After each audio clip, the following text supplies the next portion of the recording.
여러분들은 요즘 어떤 날, 어떤 순간을 기다리십니까? 이 회사를 다니는 직장인들은요, 이 주말이 오기를 그렇게 기다린다라고 합니다. 이 금요일이 딱 되면 오늘만 버티자. 오늘만 버티면 쉰다. 불금을 보내고 내일부터 놀 수 있다라는 생각으로 이 마음으로 한 주를 살아간다라고 해요. 또 직장인들이 기다리는 날 중에 하나는요, 월급날이죠. 일이 정말 고되고 이 상사의 예민함 때문에 일을 때려치워야 되나 말아야 되나 수십 번 고민하지만 월급 받는 그날이 있기에 또 한 달을 버틴다라고 합니다.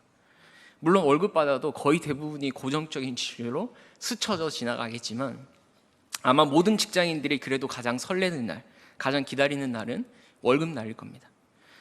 여러분, 우리 고등부 아이들은 어떤 날을 가장 기다리는지 아십니까? 바로 수능이 끝나는 날입니다. 고등학교 3년 생활을 수능이 끝나는 그날을 바라보면서 산다라고 해요. 참 마음 아프고 안타까운 현실이죠. 또 군대에 입대한 군인들은 제대하는 그날을 기다리면서 살아가고요.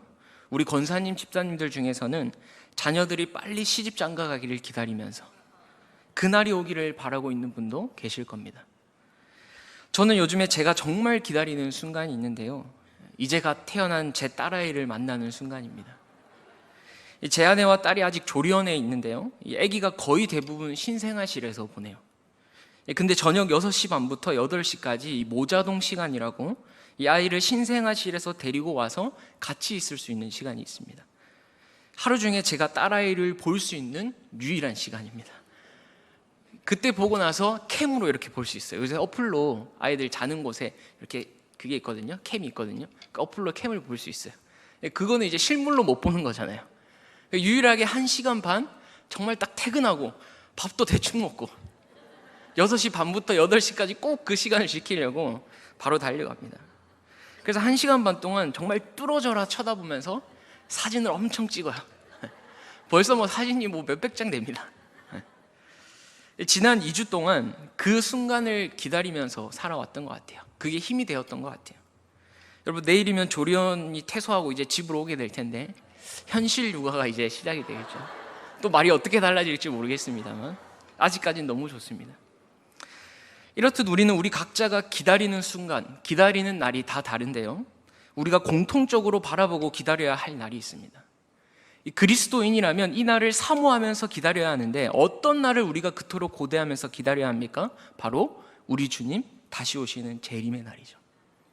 여러분, 우리가 주님 다시 오시는 이 재림의 날을 기다리고 소망하는 이 재림 신앙은요, 우리에게 너무너무 중요한 신앙입니다. 이 재림 신앙은 우리로 하여금 천국을 소망하면서 살아가게 할 수 있는 원동력이에요. 힘입니다. 비록 내가 육신의 몸으로 이 땅에 발을 딛고 살아가지만 이 땅에서 영원히 사는 게 아니라 내가 영원히 살아야 할 곳, 나의 본향, 저 천국이구나. 그러니 나는 지금 오늘 하루를 천국 백성의 정체성을 가지고 천국 백성답게 살아야 하는구나. 여러분, 이 재림신앙은요, 우리로 하여금 천국 백성답게 이 땅을 살아가게 만드는 힘이 있습니다. 우리 주님 반드시 다시 오시는데 그날이 언제 올지 모르니 그 주님의 길을 예비하는 신부로 살아가게 만드는, 즉 이 땅의 가치로 사는 것이 아니라, 이 땅에 우리의 소망을 두는 것이 아니라 하나님 나라의 천국 가치로 이 땅을 살아가고 이 땅에 썩어 없어질 것에 목숨을 걸지 않고 영원한 것을 소망하면서 살아가게 하는 힘이 바로 재림신앙에 있다라는 거예요. 그런데 여러분, 참 안타까운 것은요, 요즘 우리 현대 교회들에게서는 이러한 재림신앙이 점점 희미해지고 있다라는 겁니다. 요즘 우리 그리스도인들, 요즘 우리들은요, 주님 다시 오신다는 그 강력한 기대와 소망이 점점 흐릿해져 가고 있는 것 같아요. 초대교회 성도들이 바라보고 고대했던 그 강력한 재림신앙, 마라나타, 아멘 주 예수의 오시옵소서, 당장 내일이라도 오실 것 같은 그 강력한 기대감이 우리에게서는 찾아보기 힘든 현실이 되었어요.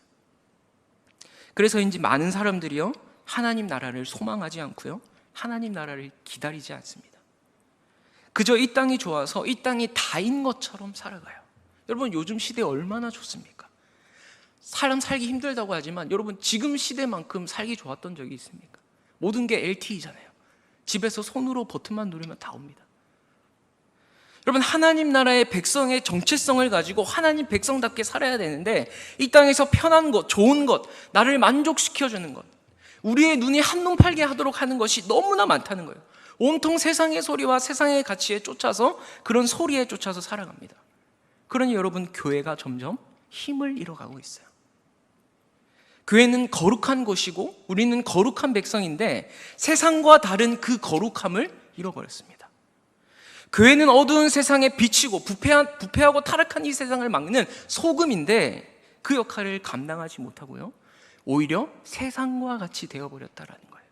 여러분, 누가요? 저와 여러분입니다. 교회입니다. 여러분, 저는 여전히 교회가 이 땅의 소망이라고 믿습니다. 우리 주님이 교회의 머리 되셔서 온 세상을 주관하시기에 여전히 이 땅의 소망은 교회에 있습니다. 교회입니다. 그 머리 되신 주님이 몸된 지체로 우리 한 사람 한 사람을 교회로 부르셨기 때문에 저는 여전히 이 땅의 소망이 저와 여러분에게 있다고 믿습니다.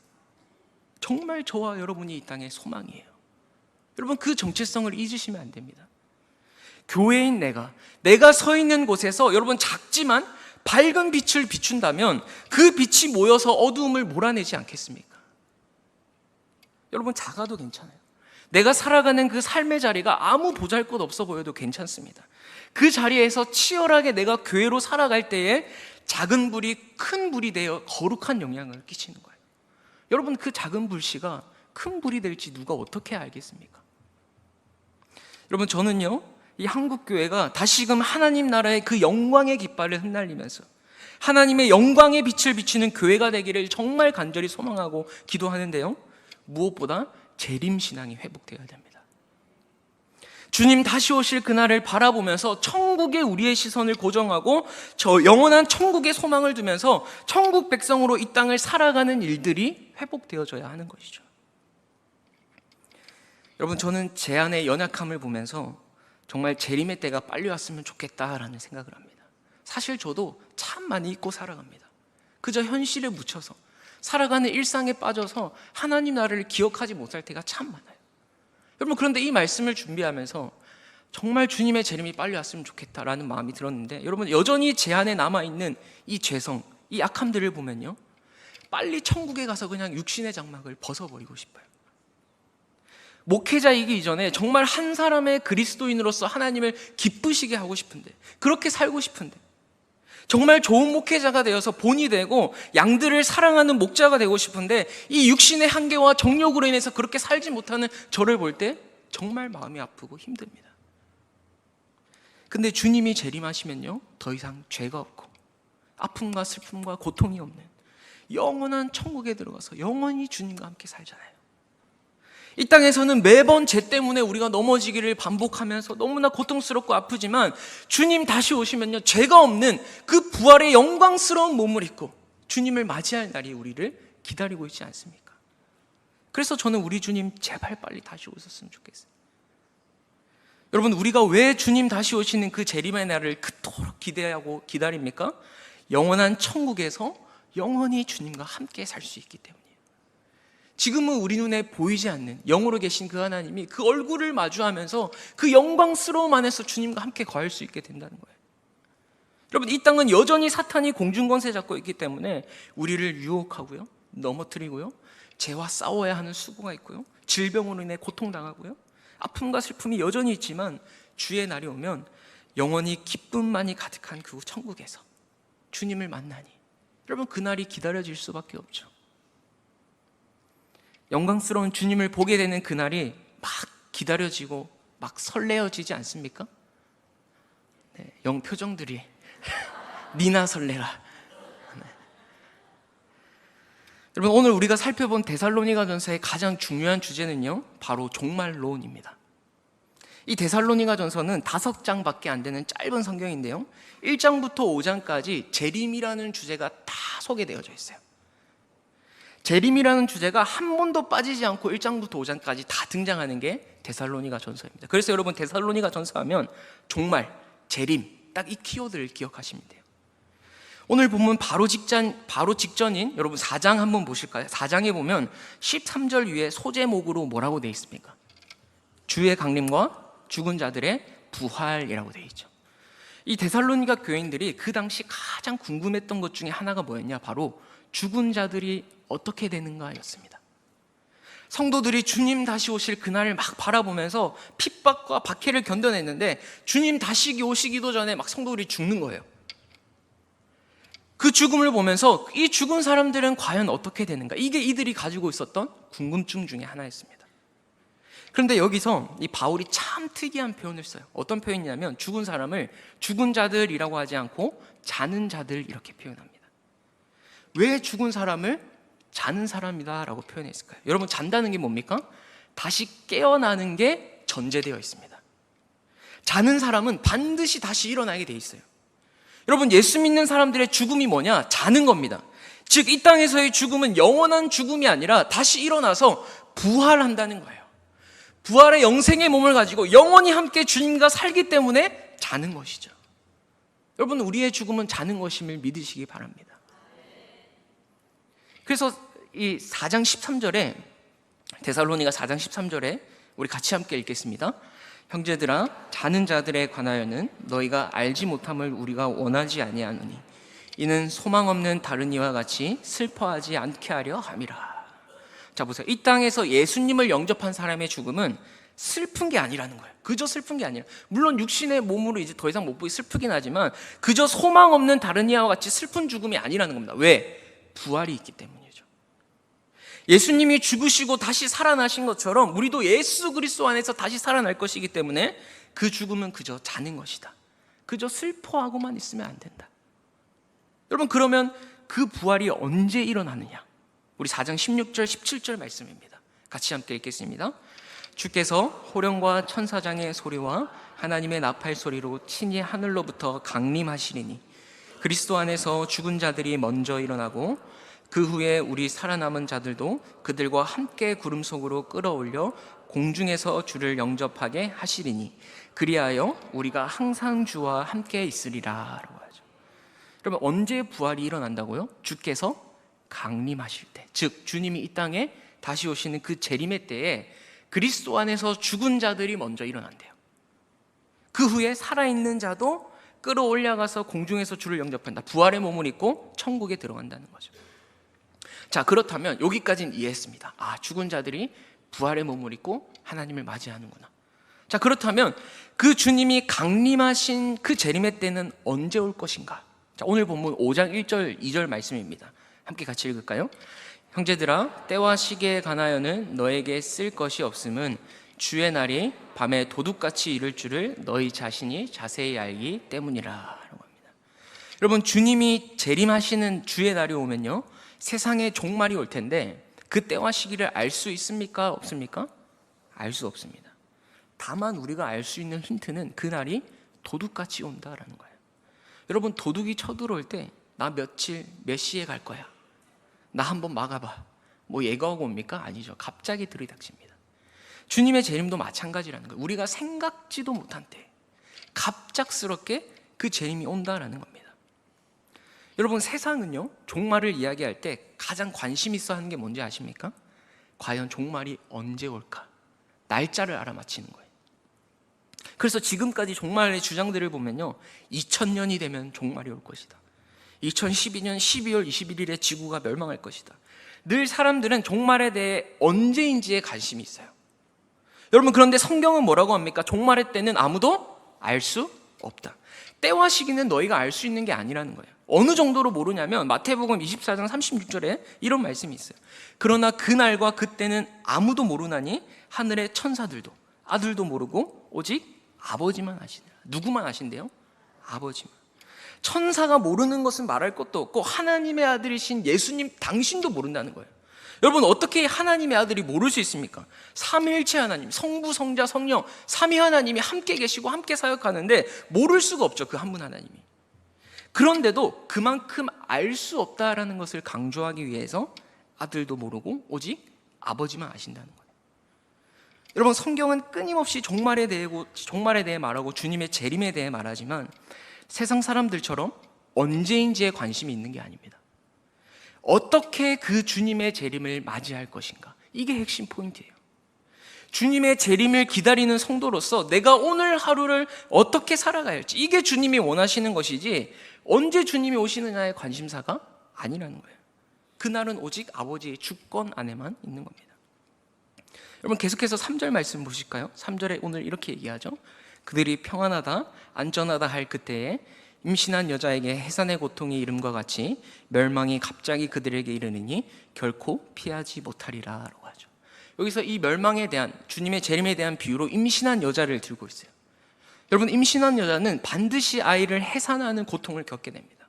물론 지금이야 의학이 발달해서 무통 주사도 맞고요, 제가 경험해 봤잖아요 최근에. 수술로도 이렇게 낳기도 하고요. 그런데 아이를 가지면 해산하는 수고와 고통을 겪게 되는 그날이 반드시 온다는 거예요. 그런 것처럼 우리 주님도 반드시 다시 오신다는 겁니다. 언제 올지는 모르지만 반드시 오실 것인데, 준비되지 않는 사람에게는 그 멸망이 갑작스럽게 온다는 거예요. 그리고 그것을 피할 수 있는 사람이 있습니까 없습니까? 없다라는 거예요. 한 명도 피할 수 없다. 여러분, 아기를 낳으신 분들 중에 간혹 예상치 못하게 진동이 와서 좀 갑작스럽게 예정일보다 일찍 낳으신 분들도 계시죠. 간혹 뉴스를 보면 정말 길을 가고 있다가 막 갑자기 아이를 낳았다거나, 그죠? 막 지하철에서, 대중교통에, 혹은 심지어 비행기 안에서 낳았다는 경우도 있어요. 요즘엔 예정일이라는 게 있지만 그래도 아기가 언제 나올지는 아무도 모릅니다. 갑자기 어느 날 해산의 날이 찾아오는 거죠. 저희도 예정일이 6월 24일이었는데요 언제 진통이 올지 몰라서 한 2주 전부터 대기를 했습니다. 이 병원 갈 짐을 미리 캐리어에 막 싸놓고, 아내가 가진통이 있는 날이면 조금 진통이 오는 것 같아 하는 날이면 제가 밤에 잠을 제대로 못 잤어요. 새벽에 혹시 막 깨가 곧 나오려면 빨리 가야 되니까. 그때 저를 보신 분 굉장히 쾌쾌했을 겁니다. 항시 대기하고 있었어요. 그래도 안 나오더라고요. 예정일이 지나고 한 5일이 지나도 안 나요. 그러니까 애기 기다린 한 3주, 체감상 한 달은 기다린 것 같아요. 여러분, 예정일이 거의 다 돼서 배부른 임산부가요, 나는 평안하다, 나는 안전하다, 나는 상관없다라고 하면은 안 된다라는 거예요.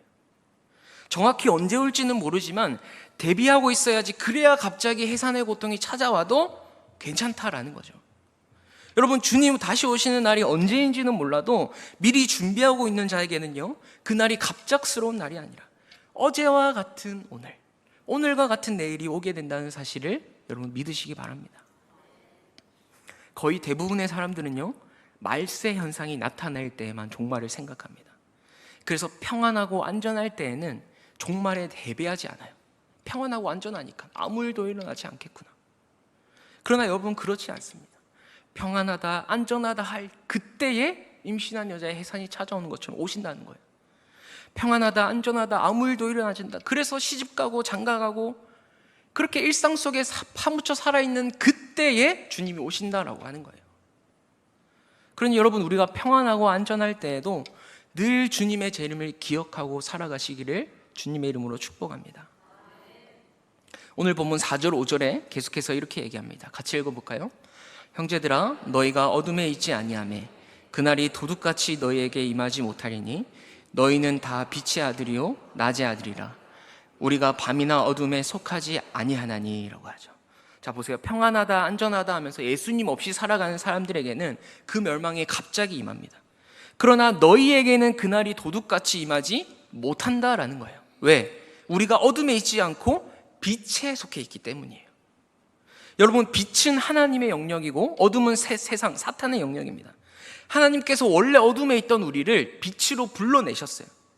그래서 우리는 다 빛의 자녀죠. 빛이신 하나님께 속해 있기 때문에 나의 어떠함과 상관없이 우리는 빛의 자녀인 겁니다. 따라서 종말이 올 때 우리가 두려워하지 않을 수 있는 이유가 뭡니까? 바로 빛이신 하나님과의 관계 때문입니다. 우리가 빛이신 하나님께 속해 있기 때문에, 너희는 빛의 자녀야, 낮의 자녀야 라고 인정받았기 때문에 그 날이 도둑같이 임하지 않는다라는 겁니다. 여러분, 오늘 본문에서 이 빛과 낮을 같은 의미 한 세트로 보시면 되고요, 어둠과 밤을 같은 의미 한 세트로 보시면 되는데, 우리가 보통 낮에는 깨어있고 밤에 자지 않습니까? 그죠? 물론 이제 특수한 직업이 별로 다르긴 하지만 보통 낮에는 깨어있고 밤에 자요. 근데 낮에도 자고 낮에도 취해 있으면 답이 없죠. 인생에 답이 없는 겁니다. 그래서 낮의 특징은 뭐냐? 깨어 있는 거예요. 밤의 특징은 뭡니까? 자는 겁니다. 여러분, 오늘 말씀에 우리는 빛에 속한 빛의 아들, 낮의 아들이라고 말해요. 그래서 우리는 도둑같이 그날이 임하지 못한다고 합니다. 무슨 말입니까? 하나님의 자녀들은 깨어있는 자들이다라는 거예요. 빛에 속해 있기 때문에 깨어있으면서 살아가는 자들이다라는 거예요. 그래서 오늘 본문 6절 보세요. 그러므로 우리는 다른 이들과 같이 자지 말고 오직 깨어 정신을 차릴지라. 왜? 빛의 자녀이기 때문에. 여러분, 주님의 재림을 기다리는 성도의 자세가 뭐냐? 자지 말고 오직 깨어서 정신을 차려라라는 겁니다. 빛의 속한 자녀답게 깨어 있으라라는 거예요. 여러분, 여기서 자지 말고 깨어 있으라는 것은요, 늘 우리가 주님의 재림과 종말이라는 주제를 내 삶에 잊지 말고 기억하라라는 거예요. 내 머릿속에, 내 삶 속에 잊지 말고 기억하면서 살아라. 이게 뭐냐면 오직 자지 말고 너희는 깨어 있으라, 이 말인 겁니다. 여러분, 아까 제가 서두에 군인은 제대 날짜를 기다리면서 살아간다라고 했잖아요.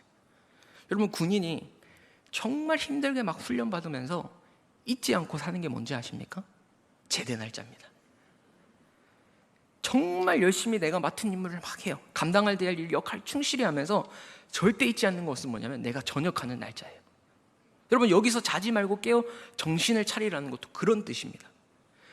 우리가 이 땅을 살아가면서요, 먹고 살기 위해 돈도 벌어야 되고, 그죠? 자녀들 키우는 수고도 감당해야 되고, 회사 일, 집안일, 여러 가지 관계 속에서 수많은 상황과 환경을 맞닥뜨리지만 그 모든 삶의 자리에서 우리의 의식이 어디를 향하고 있어야 되느냐? 바로 주님 오실 그때에 완전히 임할 하나님 나라에 있어라라는 거예요. 그 천국을 소망하고 그 천국을 의식하면서 이 땅을 살아라라는 거예요. 군인이 제대 날짜를 기억하고 있듯이. 예수님 다시 오시는 그 재림의 때가 무감각해지지 않도록 오직 깨어서 정신을 차리라는 겁니다. 여러분, 우리 주님께서 재림을 말씀하실 때 또 한 가지 힌트를 주셨어요. 뭐냐면 노아의 홍수 때와 같이 오신다라고 하십니다. 마태복음에. 여러분, 노아 시대를 잘 보면요, 홍수가 나서 모든 사람들이 다 멸망할 것이다 라고 경고를 해도 사람들이 그 경고를 다 무시합니다.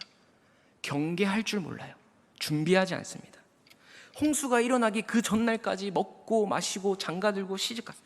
무슨 말입니까? 종말에 대해 전혀 관심이 없는 겁니다. 하루하루 살아가는 그 일상에 빠져서 하나님의 말씀은 안중에도 없고 하나님의 나라를 전혀 바라보지 않는 무감각한 상태, 그 시대가 바로 노아 시대였다라는 거예요.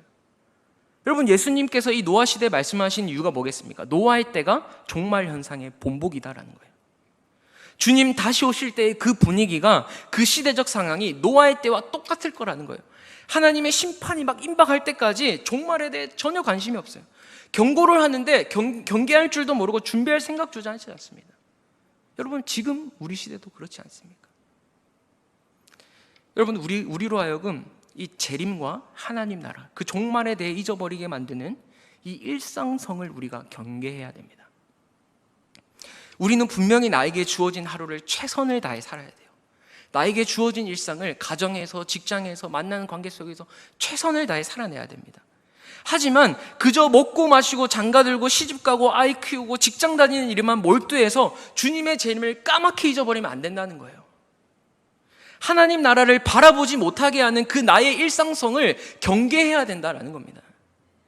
우리가 영적으로 깨어있지 못하고 그저 육적인 존재처럼 육의 일에만 몰두하면서 하루하루 살아가는 일상에만 빠져있다면 거기서 벗어나라는 거예요.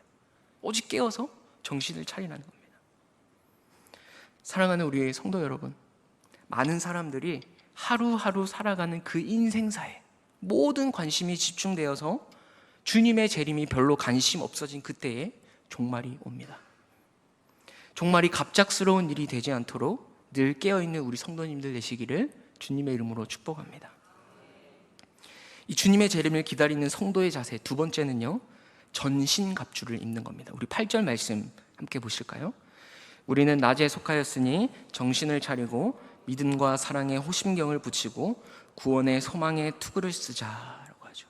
자, 여기에서 믿음과 사랑의 호심경, 구원의 소망의 투구, 요거는요, 에베소서 6장에 나오는 전신갑주를 입으라는 말과 똑같습니다. 그러니까 에베소서 6장에는 총 6가지의 전신갑주가 나오는데 여기서는 호심경과 투구, 딱 두 가지만 간추려서 나오고 있어요. 여러분, 사탄은요 끊임없이 우리로 하여금 이 땅만 보도록 유혹합니다. 이 땅이 전부인 것처럼, 이 땅의 것을 소유하는 게 행복인 것처럼 거짓말로 속여요. 여러분, 그렇지 않습니까? 먹고 살기 바쁠 때는 먹고 사느라 하나님 나라를 바라보지 못해요. 근데 좀 삶이 풍요로워지고 넉넉해지니까 어때요? 누릴 게 많아서 하나님 나라를 바라보지 못하게 합니다. 사탄의 전략이에요. 여러분, 그 마귀의 관계에 맞서 싸워서 우리가 하나님 나라를 바라보고 천국을 소망할 수 있는 비결이 뭐냐? 바로 하나님의 전신갑주를 입는 겁니다. 여러분, 전신갑주가 뭐예요? 전신, 온몸, 그죠? 온몸을 보호할 수 있는 갑옷입니다. 거대하고 강대한 악한 마귀들이 호시탐탐 우리를 노리고 있으니 어떻게든 하나님 나라에서 좀 떠나게 하려고, 하나님 생각하지 못하도록 노리고 있으니 정신을 차리고 우리의 온몸을 보호할 수 있는 갑옷을 입어라라는 거예요. 여러분, 먼저 오늘 말씀에 호심경을 붙여라 이렇게 말하죠. 호심경이 뭐냐? 가슴마개입니다. 로마 군인들이 입는 이 호심경, 가슴마개 있잖아요. 가슴을 보호하는 이 장구류가 가슴부터 배까지 이렇게 가려져 있는데요, 어떤 갑옷은 가죽으로 되어 있기도 하고 어떤 갑옷은 철판으로 이루어져 있기도 했는데, 어쨌거나 중요한 것은 뭐냐? 가슴과 배 쪽에 있는 내장기관을 보호하는 역할을 하는 거예요. 여러분, 제가 만약에 우리 마음에 손을 얹어 봅시다 하면 어떻게 하실 거예요? 우리 마음에 손을 얹어 봅시다 이렇게 하시겠죠, 그죠? 사실 근데 여기는 뭐가 있는 겁니까? 심장이 있는 곳이에요, 그죠? 그래서 우리 현대인들은요 심장에 우리의 마음과 감정이 있다라고 생각합니다. 근데 당시 사람들도 심장은 아니지만 사람의 내장기관에 마음과 감정이 있다라고 생각했어요. 그래서 예레미야가 2장 11절 말씀 보실까요? 이렇게 돼 있습니다. 내 눈이 눈물에 상하며 내 창자가 끊어지며 내 간이 땅에 쏟아졌나니 이는 딸 내 백성이 패망하여 어린 자녀와 젖먹는 아이들이 성읍 길거리에서 기절함이로다 라고 하죠. 여러분, 지금 어떤 상황이죠? 백성이 패망했습니다. 그래서 어린아이들이 길거리에 쓰러져 있는 되게 슬픈 상황이에요. 그런데 이 슬픈 감정을 하나님이 어떻게 표현하십니까? 내 창자가 끊어졌다, 내 간이 땅에 쏟아졌다. 창자하고 간, 여러분, 두 가지 내장기관이 나오죠. 이 당시 시대에는 우리의 마음과 감정이 이 내장기관에 있다라고 생각을 했던 거예요. 여러분, 그러면 왜 우리가 호심경을 장착해야 합니까? 사탄이 우리의 마음과 정서와 감정을 끊임없이 공격한다는 거예요. 우리의 마음과 감정을 끊임없이 공격하기 때문에 잘 방어하고 잘 다스려야 한다라는 겁니다. 그래서 잠언에 보면 이런 말씀이 있죠. 4장 23절 말씀입니다. 같이 읽겠습니다. 모든 지킬 만한 것 중에 더욱, 자 보세요. 생명의 근원이 어디에서 난다고요? 마음이야, 마음. 그래서 마음을 지키는 일이 굉장히 중요합니다. 우리의 마음을 세상에 빼앗기지 않고 하나님께 딱 고정시킬 수 있도록 뭐를 장착해라는 거예요? 지금 호심경, 믿음과 사랑의 호심경. 그래야 천국을 바라보고 하나님 나라를 소망하면서 살아갈 수 있다라는 거예요. 여러분, 또 8절에 보시면요, 구원의 소망의 투구가 나오죠. 여러분, 우리의 구원은요 과거와 현재와 미래에 다 영향을 미치는 사건입니다. 한번 과거부터 볼까요? 내가 예수 그리스도를 영접하여 믿음을 선물로 받았어요. 의인이라 칭함받은 것, 이건 과거에 일어난 거죠, 그죠? 구체적인 날짜와 시간은 잘 몰라도 만세 전에 하나님이 나를 택하시고 부르신 그 부름이 어느 한 시점에 성령의 역사로 거듭나는 일이 일어납니다. 과거적 구원이에요. 그런데 그 구원이 지금 나의 삶에도 영향을 미칩니다. 내가 예수님을 닮아가고 하나님의 자녀로 다듬어져 가는 것은 현재 진행형이잖아요. 이걸 신학적 용어로 성화라고 하죠. 거룩해지는 과정. 근데 이 구원이 과거, 현재뿐만 아니라 우리의 미래에도 결정적인 영향을 끼치는데요, 주님 다시 오실 그날에 누가 의로우신 재판장으로 오십니까? 예수 그리스도. 그분 앞에 모든 만물이 서게 될 텐데, 벌거벗은 것처럼 모든 만물이 그분 앞에, 그 의로우신 재판장이신 앞에 서게 될 텐데, 그때 구원받은 백성은 어떻게 되죠? 부활의 몸을 입고 영원한 천국에 들어가요. 이걸 신학적 용어로 영화라고 합니다. 미래적 구원이죠. 여러분, 그런데 오늘 본문에서 구원의 소망의 투구라고 합니다. 구원의 소망의 투구, 이 말은 과거, 현재, 미래적 구원 중에 어떤 구원을 우리에게 얘기하고 있는 걸까요? 어떤 구원? 속으로만 얘기하세요. 틀릴 수도 있으니까. 여러분, 미래적 구원입니다. 미래적 구원. 왜냐? 구원의 소망할 때 이 소망은요 언제나 미래를 향한 기대가 담겨져 있는 말이죠. 뭐 이런 거죠. 나도 새 집에서 살아보고 싶어. 미래 일이잖아요. 좋은 명품백 한번 가져보고 싶어. 호프, 소망하는 겁니다. 그런데 여기서 구원의 소망을 투구로 쓰라라고 하는 게 뭐냐면, 영적인 전쟁터와 같은 지금의 삶이 때로는 너무 고되고 힘들어요. 그런데 장차 미래에 이 땅에서 모든 괴로움이 끝나고 영광스러운 모습으로 변화되어 영원한 천국에서 살 그 소망, 그 완전한 재림의 때, 우리의 구원이 최종적으로 완성되는 그날, 그 미래의 구원을 바라보면서 천국 소망 가지고 버티라는 겁니다. 견디라는 거예요. 그 영원히 흔들리지 않는 소망 위에 서 있어라라는 겁니다. 사랑하는 성도 여러분, 주님의 재림과 종말이 언제일지 모르지만 그날이 갑작스러운 날이 되지 않도록 늘 깨어 있으시고 하나님의 전신갑주를 입고 살아가시기를 소망합니다. 오늘날 우리는요, 이 초대교회 성도들이 가졌던 재림신앙, 이 종말의식이 많이 약해졌습니다. 영원한 천국을 바라보아야 할 우리의 눈이 많이 흐릿해졌어요. 분명 세상은 더 좋아졌는데, 살기 더 좋아졌는데, 오히려 좋아진 세상 때문에 천국 소망하면서 살기가 참 힘듭니다. 우리의 마음을 흔들고 빼앗기게 하는 세상의 좋은 것들이 너무 많거든요. 어느새 세상의 가치와 세상의 소리가 나의 생각과 마음을 지배하고 있거든요. 그러나 여러분, 무엇이 진짜 행복입니까? 무엇이 정말 우리의 인생에 가치가 있는 걸까요? 여러분, 우리는 이미 영원한 그 하나님의 나라를 소유한 자들인 줄 믿습니다. 예수 그리스도를 영접한 순간 우리 안에 천국이 있는 거예요, 여러분. 예수 그리스도가 내 안에 계시는 겁니다. 여러분, 그분이 계시는데 그래서 우리가 얘기하잖아요. 아무것도 없는 자 같으나 모든 것을 가졌다. 왜요? 예수 그리스도가 내 안에 있기 때문이에요. 여러분, 그런데 이 세상의 것들이 뭐가 그렇게 부러울까요? 우리는 이 세상이 우리가 영원히 살 장소인 것처럼 착각하는 사람들은요, 이 세상의 것들을 가진 사람을 부러워할 수밖에 없어요. 내가 없는 걸 가진 걸 부러워할 수밖에 없죠. 그러나 하나님의 나라를 바라보고 그 주의 날이 오기를 간절히 기다리고 사모하는 사람들은요, 이 세상의 것들에 그렇게 집착하지 않습니다. 좀 없어도 괜찮아요. 좀 부족해도 괜찮습니다. 내가 원하는 거 못해도 돼요. 왜? 그것은 썩어 없어질 그냥 그저 흔들리는 소망일 뿐이고, 영원한 소망이 우리에게 있잖아요. 무엇이 정말 가치 있는 것인 줄 알거든요. 무엇이 정말 내 인생을 복되게 하는 줄 알거든요. 여러분, 그 변치 않는 영원한 반석, 그 영원한 소망을 붙들고 살아가시기를 주님의 이름으로 축복합니다. 여러분, 우리 주님은요, 반드시 다시 오십니다. 그날이 도둑같이 이르기에 우리는 깨어 있어야 됩니다. 주님의 순결한 신부가 되어서 주님 다시 오실 길을 예배하는 우리 대길교회 성도님들 되시기를 주님의 이름으로 축복합니다.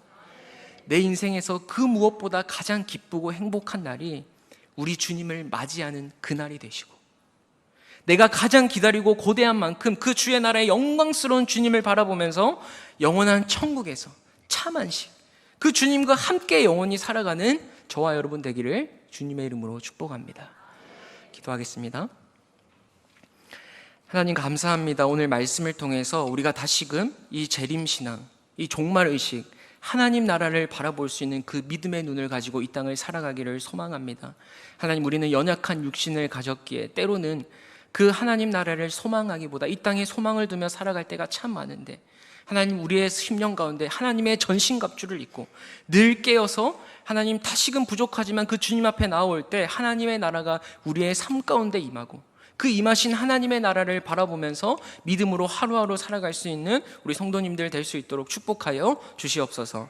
감사드리며 예수님 이름으로 기도합니다. 아멘.